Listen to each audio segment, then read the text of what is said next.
Vatra e sëmundjes së murtajës, e cila u konstatua pak javë më parë në fshatin Okshatin të njëstisë administrative Shupens në bashkinë e Bulqizës, ka bërë që lëvizja e të imtave të jetë rreptësisht e ndaluar. Kësaj në tregun e Shupensës, i cili zhvillohet çdo javë, nuk është nxjerrë për të ushitur asnjë bagëti e imt.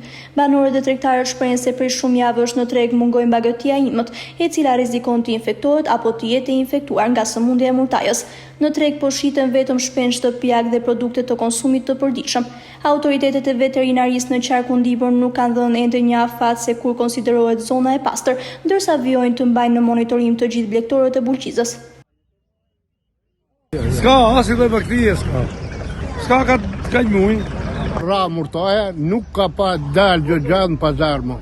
Pazar Shupendës. Kontroll çdo javë vinë të veterinert, kur gjë nuk qeshin.